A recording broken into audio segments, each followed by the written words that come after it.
Bienvenidos a todos a la charla El fin de Nunca Menos y los desafíos de la izquierda.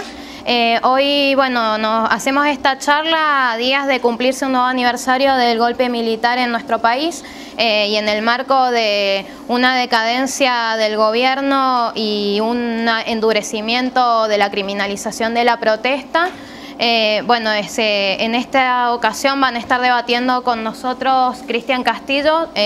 sociólogo de la UBA y docente universitario, diputado provincial por la provincia de Buenos Aires por el Frente de Izquierda. Además va a estar Nicolás del Caño, diputado nacional del Frente de Izquierda y de los Trabajadores, electo por Mendoza en octubre del año pasado, y Macarena Escudero, que es nuestra candidata a concejal de Capital para las elecciones que se van a hacer el 30 de marzo en la provincia, ¿sí? Así que esperamos que lo disfruten y le doy la palabra a Nicolás. Buenas tardes, compañeras, compañeros. En principio voy a tratar de ser breve.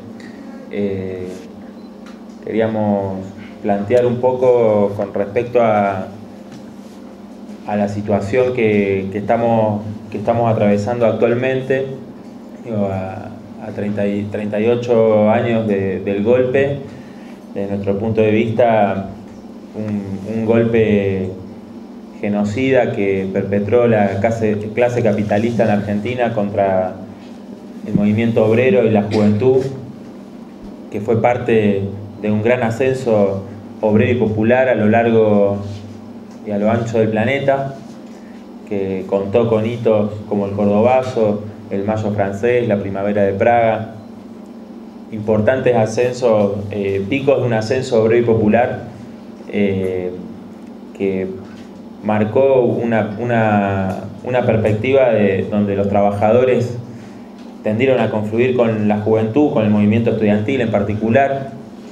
como lo vimos en Argentina, como lo vimos en el Mayo francés, donde tendía a darse esa unidad que hackeó el poder de los capitalistas. En nuestro país en particular hicieron varios intentos de poder canalizar ese ascenso de los trabajadores con maniobras de la clase capitalista, como por ejemplo lo fue la vuelta de Perón, que justamente buscaban con esto frenar el ascenso obrero y popular. Sin embargo, no pudieron cumplir con su objetivo y tuvieron que recurrir en principio a las 3A, ¿no? Las bandas armadas por López Rega, con la complicidad de la burocracia sindical, en particular de la UOM, que era parte de estas bandas armadas, que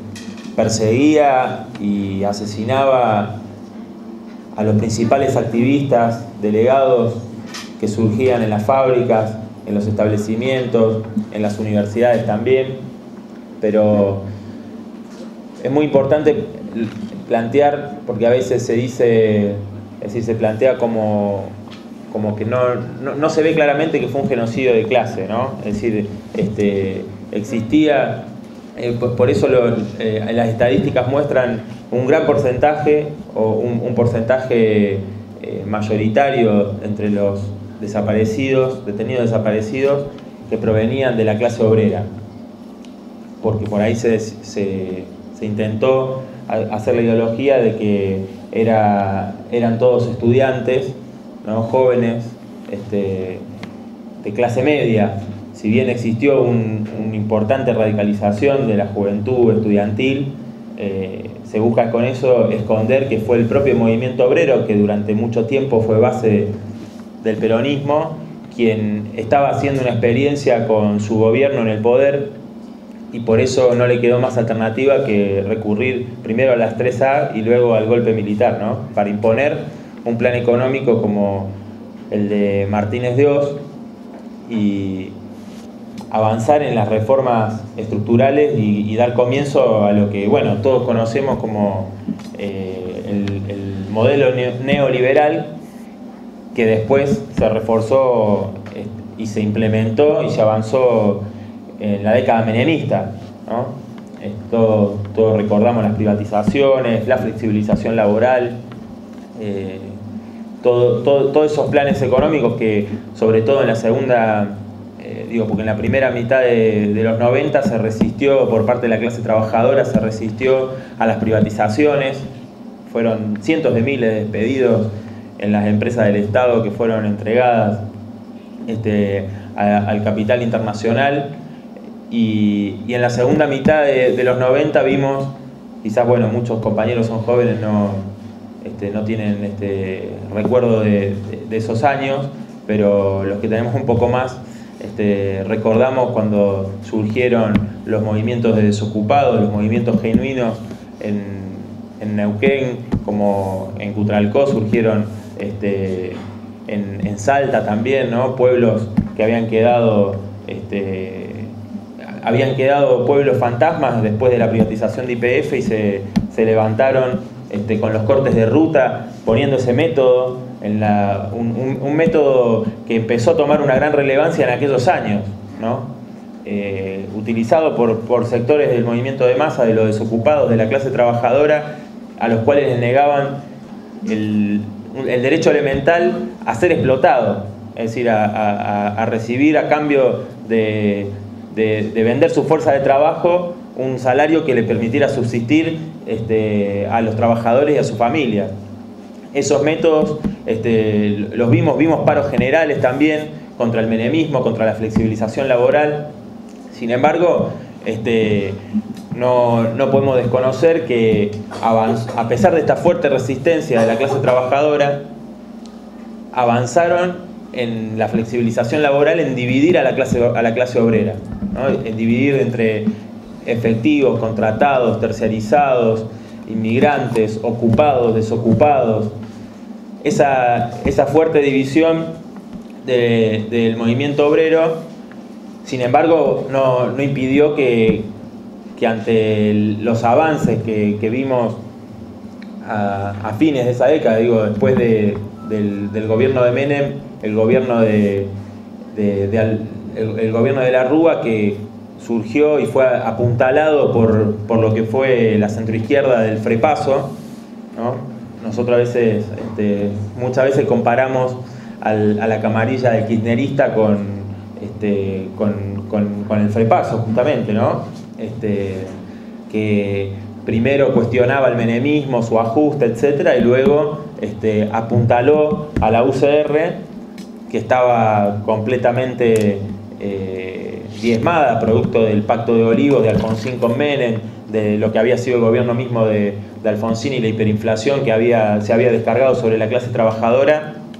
Ese gobierno de la Alianza fue simplemente un parche al proyecto del menemismo, a la convertibilidad, y estalló y voló por los aires con la gran movilización de diciembre de 2001,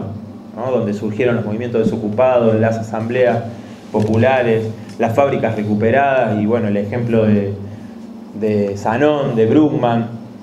y bueno, muchas otras empresas donde los trabajadores, ante la quiebra o los despidos y el abandono de las patronales,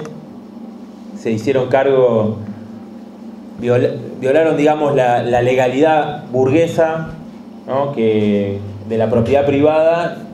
impusieron la legitimidad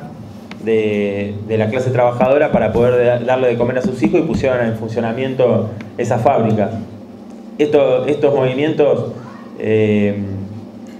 sin embargo, esta división que planteaba recién con respecto a la clase trabajadora y al rol de la burocracia sindical de Moyano en ese momento,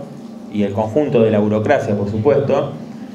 impidió que se expresara la clase trabajadora, el sector ocupado, ¿no? De los trabajadores, con una gran huelga en ese momento, que podría haber golpeado muchísimo más al régimen en ese momento, ¿no? El que se vayan todos tuvo ese enorme límite. Por eso después, gracias al rol restaurador del kirchnerismo,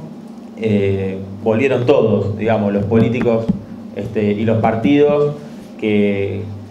habían aplicado estos planes neoliberales de ajuste